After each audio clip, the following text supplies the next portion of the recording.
रामकृष्ण परमहंस के 31 अनमोल विचार। 1. नाव पानी में रह सकती है, लेकिन पानी नाव में नहीं रहना चाहिए। एक आध्यात्मिक साधक संसार में रह सकता है, लेकिन संसार उसके भीतर नहीं रहना चाहिए। 2. भगवान से प्रार्थना करो कि धन, नाम, आराम जैसी अस्थायी चीजों के प्रति लगाव दिन प्रतिदिन अपने आप कम होता चला जाए। 3. बरसात का पानी ऊंचा जमीन पे नहीं टिकता, वो बहकर नीचे आता है।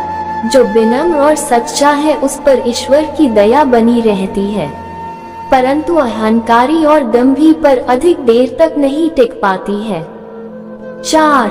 यदि एक बार गोता लगाने से आपको मोती नहीं मिलती तो आपको यह निष्कर्ष निकालने की आवश्यक नहीं है कि समुद्र में मोती नहीं है। 5.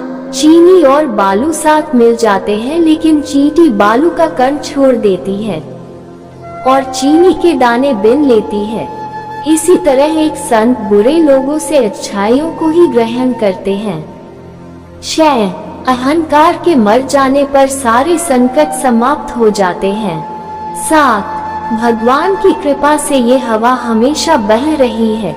ये हमारे हाथ में है कि हम अपने नाव की पाल चढ़ाएं और ईश्वरीय कृपा की दिशा में बढ़ जाए। 8. ईश्वर ही सब कुछ करता है, वो संचालिका है और मनुष्य मशीन। वेदांत दर्शन एक दृष्टांत देता है।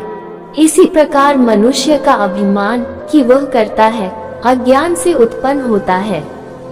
9. ईश्वर सभी मनुष्यों में है, परंतु सारे मनुष्य ईश्वर में नहीं है, यही हमारे दुख का कारण है। 10. हम चाहे दुनिया में हर तीर्थ धाम कर ले तब भी हमें सुकून नहीं मिलेगा, जब तक कि हम अपने मन में शांति न खोजें। 11. स्वार्थ संसार का एक ऐसा कुआं है जिसमें गिरकर निकल पाना बड़ा कठिन होता है। 12. जिस व्यक्ति में ये 3 चीजें हैं वो कभी भगवान को प्राप्त नहीं कर सकता या भगवान की दृष्टि उस पर नहीं पड़ सकती। ये 3 चीज है, लज्जा, घृणा और भय। 13. आपको यह महसूस नहीं करना चाहिए कि आपका मार्ग एक सही मार्ग है और अन्य मार्ग गलत है। दूसरे के प्रति द्वेष नहीं रखना चाहिए। 14. यदि आप अपने आदर्श का ध्यान करते हैं तो आप उसकी प्रकृति को प्राप्त कर लेंगे। यदि आप दिन रात ईश्वर का चिंतन करते हैं तो आप ईश्वर के स्वरूप को प्राप्त कर लेंगे। 15. जब फल दिखाई देता है तो फूल गिर जाता है। ईश्वर का प्रेम फल है और कर्मकांड फूल है। 16. स्वर्ग से आनंद का सागर बरस सकता है, लेकिन अगर आप केवल एक अंगूठा पकड़ते हैं तो आपको बस इतना ही मिलता है। 17. ईश्वर के प्रति प्रेम और भक्ति के बिना तीर्थ यात्रा का कोई फल नहीं मिलता। अपने दिल में भक्ति के साथ ये बिल्कुल जरूरी नहीं है कि आप पवित्र स्थानों की यात्रा करें। 18. निस्वार्थ कार्य से हृदय में ईश्वर प्रेम बढ़ता है। 19.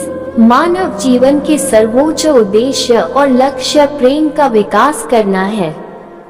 20. वो ज्ञान जो केवल मन और हृदय को शुद्ध करता है, वही सच्चा ज्ञान है, बाकी सब ज्ञान निषेध मात्र है। 21. दुनिया वास्तव में सत्य और विश्वास का मिश्रण है, विश्वास को त्यागो और सत्य को ग्रहण करो। 22. जब फूल खिलता है तब मधुमक्खियां बिन बुलाए आकर बैठ जाती है। इसी प्रकार जब हम प्रसिद्ध होते हैं तो लोग बिना बताए हमारा प्रशंसा करने लगते हैं। 23. कर्म करते रहो, परंतु कर्म में भक्ति का होना अनिवार्य है। बिना भक्ति किया गया कर्म आपको सार्थक नहीं हो सकता। 24. ये दुनिया फिसलन भरी जगह है, जब तक कोई सावधान नहीं है वो गिरने के लिए उपयुक्त है। 25. यदि आप अपनी जीभ और यौन प्रवृत्ति को नियंत्रित करते हैं तो आप जहां भी होंगे खुशी से रहेंगे। 26. जब तक ईश्वर की दी हुई शक्तियों का सदुपयोग नहीं करोगे तो वह अधिक नहीं देगा। ईश्वर कृपा पाने के लिए भी पुरुषार्थ आवश्यक है। 27 जिस प्रकार राजहंस दूध पी लेता है और पानी छोड़ देता है, जबकि अन्य पक्षी ऐसा नहीं कर पाते, उसी प्रकार साधारण मनुष्य मोह माया के जाल में फंसकर परमात्मा को नहीं देख पाता। केवल परमहंस जैसे मनुष्य ही मोह माया को त्याग कर परमात्मा के दर्शन और देवी सुख का अनुभव करते हैं। 28 जो मन पाखंडी है, गणना कर रहा है या तर्कशील है, ईश्वर को ऐसे मन से महसूस नहीं किया जा सकता है, विश्वास और ईमानदारी से। भगवान बहुत निकट है, लेकिन वो पाखंडी से बहुत दूर है। 29 ईश्वर सब जगह है, परंतु वह मनुष्य में सबसे अधिक प्रकट होता है, इसलिए मनुष्य की भगवान की तरह सेवा करो, जो कि भगवान की पूजा करने जितना ही अच्छा है। 30 आप अंधकार से प्रकाश की ओर तभी जा सकते हो जब तुम उसकी तलाश में हो, और ये तलाश बिल्कुल वैसी ही होनी चाहिए जैसे कि बालों में आग लगा हुआ व्यक्ति तालाब की तलाश में होता है। 31 जिस तरह गंदे शीशे पर सूर्य का प्रकाश नहीं पड़ता, उसी तरह गंदे मन विचार वाले व्यक्ति पर ईश्वर के आशीर्वाद का प्रकाश नहीं पड़ता। वीडियो पसंद आए तो एक लाइक कीजिए और इस चैनल को सब्सक्राइब जरूर कीजिए।